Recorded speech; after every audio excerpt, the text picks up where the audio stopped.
It was the garage door. Not the sound it made. That part was normal. It was the time.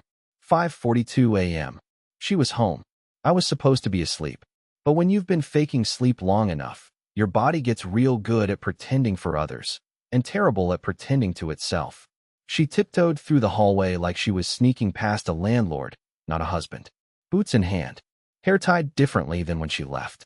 I watched her shadow drift under the door like smoke. She didn't notice the lights on the coffee machine. She didn't notice her phone still plugged in next to the sink. She didn't notice me, but I noticed everything. The crumpled receipts in her coat pocket. The faint scent of a cologne I didn't own. The fact that she didn't shower, just changed into pajamas like she had nothing to wash off. She climbed into bed, let out the softest sigh, and whispered, "Morning," like it was still hers. I didn't answer. She didn't care. She was asleep in minutes. But her phone? Her phone was wide awake. Still plugged in, still on silent, still glowing. Until 6:15, when it buzzed once, stopped, then buzzed again. I leaned over. Just 2 words lit up the screen. "It's done." I froze. No name. No app. Just the message. Then, not even 10 minutes later, a notification that made my lungs seize up. Electronic delivery. Divorce agreement received. And the funniest part? I didn't send it. And neither did she. But someone did. And I think I finally know who it was. I stared at that screen like it was about to explain everything. Like the words, "It's done," would magically unravel all the knots in my chest and give me the clarity I'd been begging for without even knowing it. But it didn't. It just sat there, mocking me, glowing faintly under the warm kitchen light, as if this was just another casual Wednesday morning. I didn't touch the phone. I didn't have to. I already knew the passcode. You spend 8 years with someone.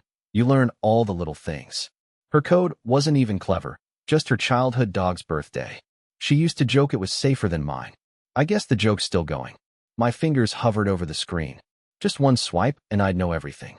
But the truth is, I was terrified of finding nothing. Terrified that maybe it wasn't some affair. That maybe the cologne, the silence, the weird hours, maybe they were innocent. And if they were, then I'd be the villain for not trusting her. Again. But then, the screen lit up one more time. A new message, same thread. "He'll find out soon enough. Don't say anything yet." That was it. That's all I needed. I unlocked the phone. Not in a rage, not in panic, just with this quiet numbness that sat behind my ribs like a weight I couldn't shake off. And there it was. A thread with someone named C. No profile picture. No emoji next to the name. Just C. They'd been texting for months. Most of the old messages were gone, deleted. But she didn't realize how easy it is to overlook the iCloud sync. I scrolled through what was left, and every surviving message felt like a shovel to the chest. Not because of what they said, but because of what they didn't. No "I love you." No flirty pet names. No sexting. Nothing that could be screenshot and sent to a lawyer with a smug caption. Just vague messages. Clinical. Coded. Like they'd already had this conversation.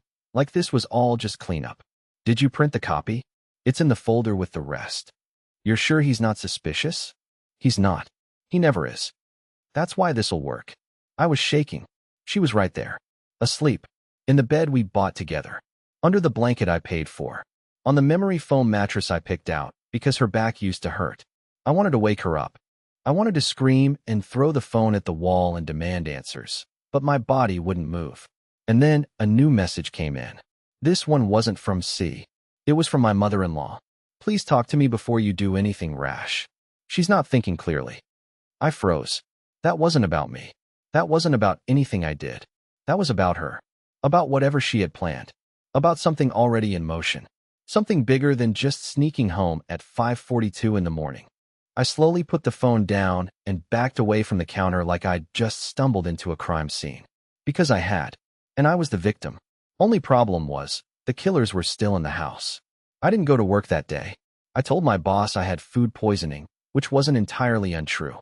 I felt poisoned. All right. Not in my stomach, but in every part of my brain that had once believed she was incapable of this.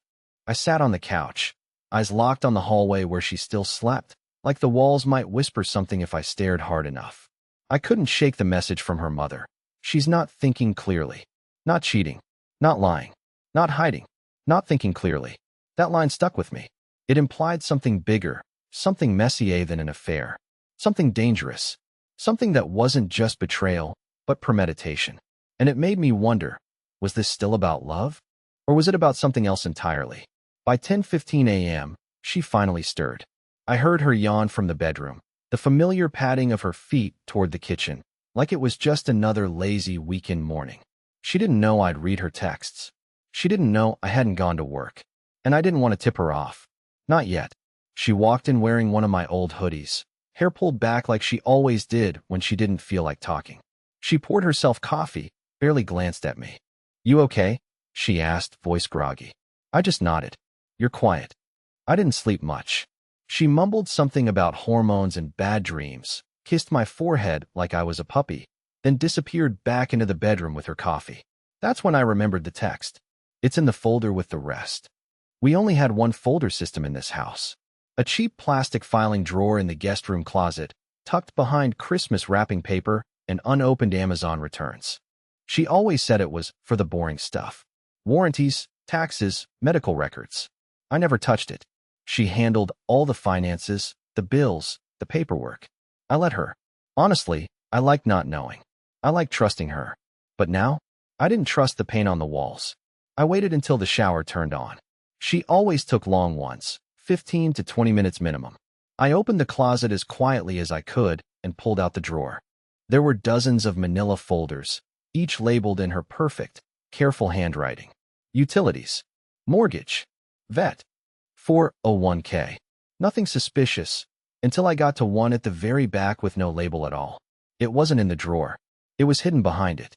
I had to pull the entire plastic unit out just to get to it. And when I did, my blood turned to ice. Inside were printed screenshots. Of me. Photos I'd never seen before. Me eating lunch in my car. Me walking into work. Me at the grocery store, looking at cereal. Surveillance photos. And worse, there were typed notes. Logs. She had been tracking me. Left house at 7:03 a.m. Returned at 6:17 p.m. Stopped for gas on 3rd Avenue, bought Kit Kat and 2 energy drinks. Possible stress eating. There were dates. Times. Patterns. Like I was some kind of case study. A psychological experiment. She even recorded phone calls. I found tiny SD cards taped to the inside cover of the folder. One was labeled, May 17th, Mom call. I hadn't spoken to my mom on May 17th since wait. That was the week she asked about my inheritance. Oh my God. This wasn't about cheating. This was about money. And suddenly, the divorce papers made perfect, horrifying sense. I sat on the floor of that guest room for what must have been an hour, maybe more. My hands were still gripping the folder like I thought it might vanish if I blinked too long. I reread every line, every bullet point, every bizarre, clinical detail she'd logged about me like I was a lab rat in her private study. She documented my emotions. Seemed frustrated after call with HR. Laughed loudly while watching YouTube on TV, possible mood shift. Did not initiate intimacy, 3rd time this month. What kind of wife does that? What kind of person catalogs someone like that? This wasn't cheating, this was something else. Something darker. She wasn't hiding from me. She was observing me. Analyzing. Predicting. Preparing. Every move I made had been written down, dissected, folded into a narrative she was slowly crafting behind my back. I wasn't just her husband. I was her alibi. I heard the water shut off. My body moved on instinct, stuffing the folder back into its hiding spot and pushing the drawer into place. My breath held so long my lungs ached. When she walked past the guest room a few minutes later wrapped in a towel and humming off-key to herself, I wanted to scream. I wanted to lunge at her and demand answers. But I didn't. I couldn't. Because now I wasn't just confused, I was terrified. Terrified of how calm she was. Terrified that she might already know I knew. Terrified that this, all of this, had been part of her plan from the beginning. She dressed. She made oatmeal. She asked if I wanted any and smiled when I shook my head. She even kissed my forehead again and said she'd be back in a bit because she had to run some errands. I watched her leave like I was watching a stranger borrow my wife's skin. Then I did something I never thought I'd do. I called her mother. At first, she didn't pick up. I tried again. On the 3rd try, she answered, her voice tight, wary, like she was bracing for something. "Dorian, does Marley know you're calling me?" That was all I needed to hear. I didn't even ask why she'd say that. I just told her what I found. About the messages. The folder, the surveillance, the hidden documents. And when I was done, the silence on the other end was louder than any scream I've ever heard. She wasn't supposed to go through with it, her mother said finally, her voice cracking. She promised she wouldn't do this to you. Not after everything you've done for her. I asked what this meant. I asked if she was cheating, or if she was trying to frame me, or if she was mentally unwell. But her mother didn't answer any of that. She just said something I will never forget. She's not the only one watching you. Click. The line went dead. I sat there with the phone still pressed to my ear, even though the call had ended minutes ago. Her words echoed in my head like they'd been shouted inside a cathedral. She's not the only one watching you. It didn't feel metaphorical. It didn't feel like some parental guilt trip. It felt like a warning. A direct, urgent warning. The kind you give someone when it's already too late to stop what's coming, but maybe not too late to run. My mouth was dry. My skin was sweating in patches.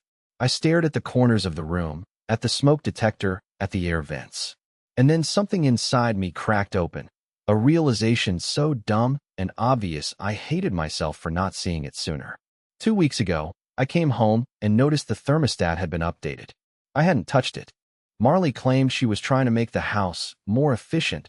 She'd said it with that breezy voice she used whenever she wanted me to stop asking questions. But now that I thought about it, it wasn't just a thermostat. It was a smart home hub. I'd even joked about it. Great, now the house will know when I use the bathroom. She'd laughed a little too hard. I grabbed my laptop and opened the router settings. I'm not some tech genius, but I know enough to check device logs. And sure enough, there were 5 unknown devices connected to our network. One was labeled guest phone, which was odd because we haven't had a guest in over a month. Another one was just a string of numbers. The third, living room cam. We didn't have a living room camera. At least, we weren't supposed to. I tore the living room apart like a madman. Every picture frame, every vent, the backs of books, inside fake plants. And then I found it. Hidden inside the spine of a hollowed-out hardcover, one of those artsy, untouched coffee table books Marley had insisted on buying. A small black lens, blinking so faintly you wouldn't notice unless you were looking directly at it. I didn't scream. I didn't cry. I just stared at it like it might start talking. What was it seeing? How long had it been there? Who was it connected to? Was it Marley? Was it C? Was it someone else entirely? Was this even about divorce anymore? Or had it always been something worse? Something that required me to be watched like a suspect in his own home. I went back to the folder, scanned every page, every printed log. And that's when I found the pattern. Every time I'd left the house, grocery runs, gas, hardware store, dentist, she'd made a note. Not just of my time out, but of her time alone in the house. Each one had a checkmark next to it. Every single time I left for more than 20 minutes, she wrote one word beside it. Copied. What the hell was she copying? I ran to the basement. It's not finished, just a dusty, concrete mess of a space I mostly use for storage. But tucked in the far corner is an old locked file cabinet where I keep the only things in the world that actually matter to me. Personal notebooks, financial backups, a literal shoebox full of handwritten letters from my late grandmother. And something else, a small black binder filled with account numbers, passwords, and copies of documents Marley didn't even know existed. Or at least, I thought she didn't. The cabinet was still locked. The key was in my pocket. But when I opened the drawer, the binder was gone. Everything else was untouched. Just the binder. Vanished. I backed away, heart pounding like a siren in my chest. That's when I noticed something scratched into the inside of the metal drawer. Something new. It wasn't there the last time I'd opened it. Just 3 letters, carved faintly into the paint. C4. I had no idea what it meant. But I was starting to think this wasn't about divorce. This wasn't even about marriage. This was about erasure. And I was the one being erased. I didn't sleep that night. I tried. God knows I did. But every creak in the house felt like someone leaning in close to listen. The hum of the fridge sounded like a recording device. Even my own reflection in the dark window looked suspicious. I sat in the guest room with a cup of cold coffee I never drank, staring at the wall like it was going to give me answers. The binder was gone. The hidden folder still in its place. And Marley? She went to sleep like nothing was wrong. Again. But I knew better now. She wasn't planning to leave me. She was planning to erase me. To take everything I'd built, everything I'd kept locked away from even her, and reconstruct the story of my life without me in it. I was a puzzle piece she no longer needed. And someone, C, was helping her cut me out clean. The code carved into the cabinet drawer haunted me. C4. Not just a letter and a number. It felt deliberate. Planted. I kept thinking about it over and over, until I remembered something that made my stomach twist. Years ago, long before Marley and I got married, there was a brief, ugly mess involving my father's will. A woman named Celia had come forward claiming to be my half-sister. Total lie. Turned out she was hired by a legal firm trying to contest the will over some tax loophole. Her codename in the documents? Client 4. C4. I dug through my email, scrolled endlessly through ancient PDFs, court attachments, anything that might connect. And then I found it, buried in the appendix of a 28-page deposition. A name, a firm, a signature. Celia R. Fontaine. My hands went numb. Not because I recognized her name again, but because this time, I recognized the signature. I had seen it 2 days ago, at the bottom of the divorce notice that flashed on Marley's phone during breakfast. The signature on the document was Celia's. She hadn't disappeared after that legal stunt with the will. She'd just changed careers. She was a legal strategist now, a specialist in domestic resolution and financial clean exits, according to the company's barely functional website. It was all vague language about security, transition management, family restructuring. But I knew exactly what it was. She helped people vanish. Or helped them vanquish. I didn't know which one Marley had paid for. But either way, this woman had her claws back in my life. And now she wasn't going after dead men's money. She was going after mine. The inheritance. The accounts. The one asset Marley never asked about directly. But suddenly, right after wine night, she was logging every time I accessed the cabinet. Every time I touched the keys. Every time I paid a bill in cash. I knew I had to act, but the walls were closing fast. I didn't know who was watching. If cameras were in the vents, or if my laptop was compromised, or if Marley would notice I was onto her. My mind was racing, and somewhere in the chaos I remembered, the house still had one dead zone.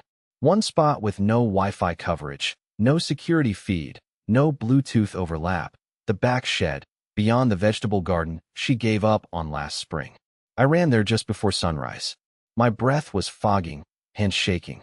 I flipped open an old tackle box I hadn't touched in years, shoved the contents out, and found a prepaid burner phone I kept for emergencies, the kind of emergency I never imagined would come from inside my own home. I powered it on, no SIM card, pure offline, safe. And that's when I made the call. Not to the police, not to her mother. I called someone I hadn't spoken to in over a decade. A man who used to work with my father before the inheritance lawsuits. A man who owed me a favor. His voice was raspy, cold. You finally found the rot, didn't you? I didn't even ask how he knew. I just said one word. Celia. He paused, then answered. That name doesn't mean what you think it means anymore. I pressed the phone tighter to my ear, even though I could barely hear over the sound of my pulse hammering through my head.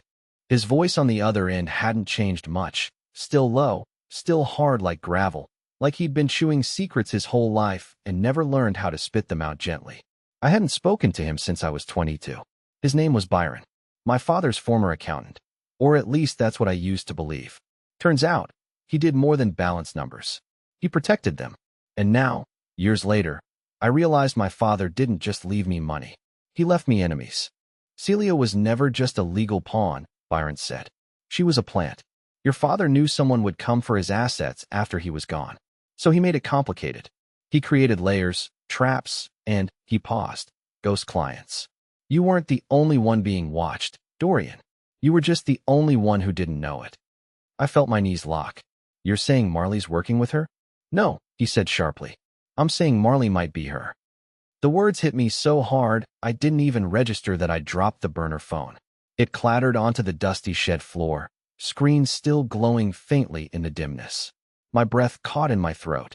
My vision blurred, not with tears, with rage, with disbelief, with the cruel realization that my own story had been hijacked by someone playing a role so well. I had married her. I picked the phone up, hands trembling. That's impossible. I've seen pictures of Celia. I've met her. No, Dorian. You've seen a Celia. There were 3 of them over the years. It's not a name. It's a designation. My mind short-circuited. The woman who claimed to be my half-sister. The woman on the court papers. The signature on the divorce documents. All different. All Celia. She studied you, Byron said, his tone flat. Before you ever said I do. Before you even knew what was missing. She was placed in your life. Your routines, your weaknesses, your blind spots, all charted. You were never her husband. You were her job. I almost dropped the phone again. All this time, I thought I was unraveling a personal betrayal. That Marley had fallen out of love, had started seeing someone else, had started scheming for my money. But this wasn't about falling out of love. It was about never loving me at all. Every laugh, every kiss, every moment she cried on my shoulder. The wedding vows, the fights, the reconciliation afterward. The way she held my hand when my dad's estate finally cleared. None of it was real. It was theater, a performance tailored to extract trust. The perfect role, played perfectly, right down to the way she kissed my forehead when she knew I was too numb to react. You need to leave the house, Byron continued. Now, before she finishes the process. What process? The one that makes you disappear, legally, financially, digitally. They'll drain you, discredit you, rewrite the story so by the time you realize what's been done, even the cops won't believe you. It's already started, hasn't it? Have you had any strange financial alerts? Credit hits? False reports? I remembered the flag transaction last week. The letter from the bank I never opened. The bounced auto payment that Marley swore was just a glitch. Oh God. I ran from the shed back toward the house. Every window now looked hostile. Every shadow behind the curtains felt like an ambush. I didn't even go inside. I just watched. I waited. And then I saw her, through the living room window, sitting calmly on the couch, typing something on her laptop. Like it was just another Thursday. Like she hadn't spent years building a slow-motion execution of my entire life. But I wasn't the same man I'd been yesterday. She thought I was cornered. Thought I'd unravel slowly, helplessly, like every other mark before me. She was wrong. If she wanted to end my story, she'd just given me a new one to start. I didn't run. I waited. I let her think I was still inside the web, still writhing in confusion, still unaware of what she truly was. I watched her type on that laptop with surgical focus, probably finalizing paperwork, sealing accounts, submitting whatever poison she'd prepared to dismantle my name. Her movements were calm, efficient. She wore my hoodie, drank from my mug, sat on my couch. Everything in that room was mine, until she'd reprogrammed it all into hers. She didn't even flinch when the doorbell rang. She walked over casually, checked the peephole, then opened it with a perfectly measured smile. I could only imagine how fast that smile dropped when she saw me. Not standing there alone. Standing beside a man in a dark coat. Byron. In the flesh. I told him to bring the file. The real file. The one my father had left behind in a private vault. The one I never knew existed until last night. It had records. Timelines. Surveillance that went both ways. You see, my father wasn't just paranoid. He was prepared. He'd suspected infiltration from the start. Not just into his finances, but into me. Into his bloodline. Into his legacy. And he'd been right. But he'd also left breadcrumbs and an exit plan. The look on Marley's face when Byron handed her a copy of her own employment contract, the one she thought had been destroyed, was the first crack I'd ever seen in her perfect performance. Her eyes flicked from him to me. She didn't speak. She didn't need to. I'd won. Turns out, the identity she'd built was real enough to trace. Byron had friends in places that don't wear badges. People who made a career out of disappearing others. Or, when necessary, dragging them back into the light. Marley, or Celia, or whatever version of her was active now, was no longer anonymous. Her string of precision cons, of clean exits and rewritten endings, it ended here. She didn't resist. She knew better. She didn't beg, didn't threaten. She simply looked at me like I was a broken project. Like she had invested too much in building the perfect illusion and now she had to abandon it unfinished. You were never supposed to find the folder, she whispered. I nodded. And you were never supposed to marry someone who keeps copies. Byron handled the extraction. Clean, quiet, no cuffs, no public mess. She wasn't going to prison. But she wasn't going to vanish again either. There are places people like her get stored when they know too much and trust too little. And me? I stayed in the house. Not because it was mine, but because I earned it. I changed the locks, wiped the smart system, and tore down every wire and hidden she'd embedded into the walls. For the first time in years, I could hear silence without suspicion. I could sleep without dreaming of shadows. A month later, I planted vegetables in the abandoned garden. Stupid, maybe. Symbolic, definitely. But it felt right. And the best part? One day, I got a letter. Handwritten. No return address. Inside was a single photo. Marley, or Celia, standing on a rocky beach, her hands in her coat pockets, wind whipping her hair across her face. On the back, she'd written, "You weren't my job." Not at first. I don't know if I believe her. But I don't need to. Because I'm still here. Still standing. And for once, I'm the one writing the final chapter.